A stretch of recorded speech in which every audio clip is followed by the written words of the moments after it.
Hallo, wir stellen in verschiedenen Videos unsere Liegeräder vor. Heute ist der Hase Kettwiesel Evo Steps dran.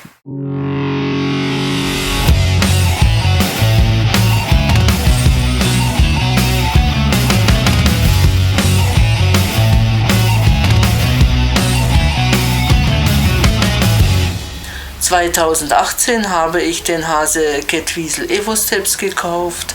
Es ist ein Delta-Trike, das bedeutet, es hat ein Rad vorne und zwei Räder hinten.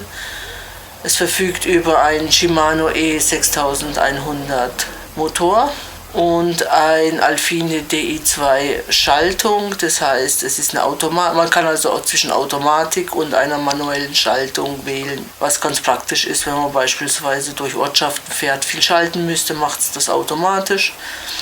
Ja, wenn ich draußen unterwegs bin, dann schalte ich auf Manual, damit er im gleichen Rhythmus ist und mir nicht ständig hin und her schaltet. So, jetzt wollen wir euch zeigen, wie der Wendekreis beim Hase aussieht. So. Ja, wenn man einschlägt, so weit kann man einschlagen beim Hase.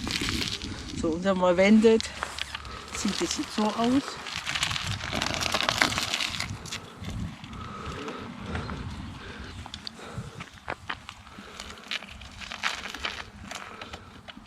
Ja, also deutlich kleinerer Wendekreis als bei den Deadpool Trikes.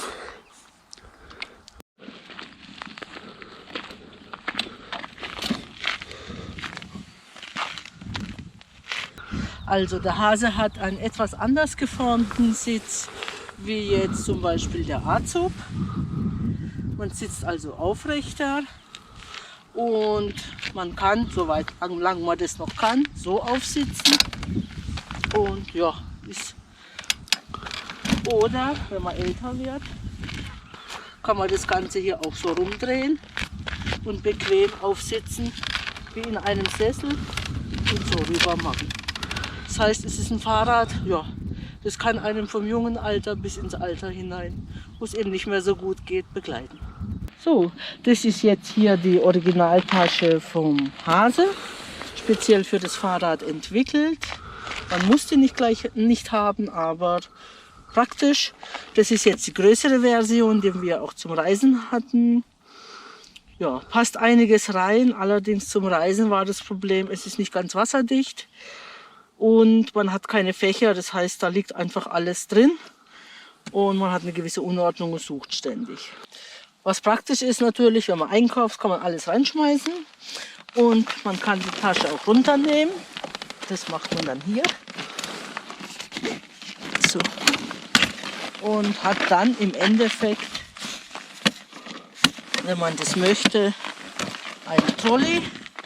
Das heißt, wenn man einkaufen geht, zum Beispiel Markt oder so, ist es natürlich schon mal sehr praktisch.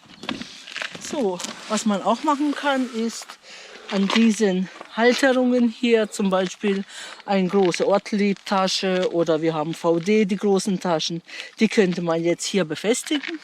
Wenn man das ist relativ teuer, das Ding hier, also von daher, wenn man das nicht möchte, hat man da die Gelegenheit, ein Tagesgepäck unterzubringen. Und die Tasche, die hat hier zwei so Führungsschienen. Das sind zwei so Noppen, da hängt man die einfach rein, drückt es nach oben und fest ist es. Ja, Zuladung? Zuladung sind 15 Kilo bei den großen Taschen. Also bei der hier? Ja. Also offiziell hat der Hase eine Zuladung von 140 Kilo. Das ist schon eine ganze Menge. Und von daher 15 Kilo hat die Tasche. Ja, das ist schon ganz ordentlich, was der Hase da so verträgt.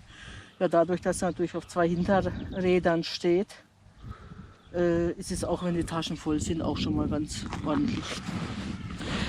So, beim Hase, wenn wir unterwegs waren, habe ich beim Hase hier in die Tasche ungefähr 15 Kilo Gepäck reingemacht. Und was man natürlich machen kann, ist, dass man ja, solche regendichte Gepäcktaschen nochmal nimmt oder Gepäckrollen, sowas, Gepäcksack und das dann hinten drauf noch schnallt. Das geht also problemlos durch die hohe Zuladung. Und das kann man dann hier an diesen Stangen hier befestigen. Das klappt ganz gut. Wir hatten so Spannriemen dabei. So kann man natürlich seine Zuladung auch deutlich erhöhen. So, wenn jemand keinen Platz hat oder wenig Platz hat, so ein Fahrrad unterzubringen, kann man dieses Fahrrad auch hochkant stellen, was manchmal die Leute überrascht. Hierzu macht man hier hinten eine Halterung fest und geht hin und stellt das Fahrrad hochkant hin. So. Okay. So. Und so kann man das zum Beispiel im Keller unten, wenn ich sowas mache, befestige ich es noch ein bisschen immer. Kann man aber dann im Keller lagern und ja, braucht wenig Platz. Oder Garage oder so, wenn es schon voll ist, lässt sich das sehr problemlos aufstellen.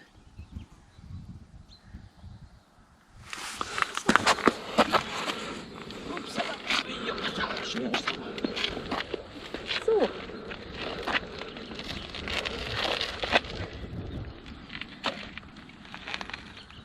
So.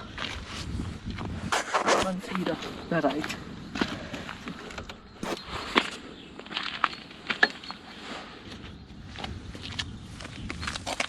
So, beim Hase haben wir auch das Differential einbauen lassen. Das führt natürlich dazu, dass man auf Schotterwegen eine deutlich bessere Traktion hat.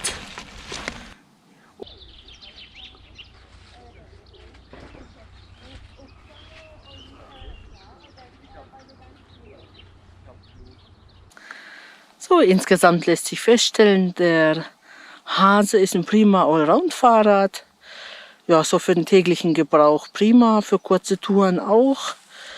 Für Radreisen mit viel Gepäck und ja, teilweise auch schottrigem oder auch ja, unebenem Gelände nehme ich lieber einen Azub.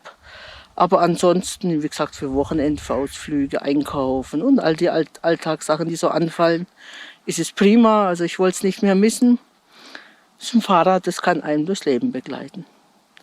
Okay, das nächste Mal gibt es noch ein Video über den HP Gecko. Bis dann, tschüss.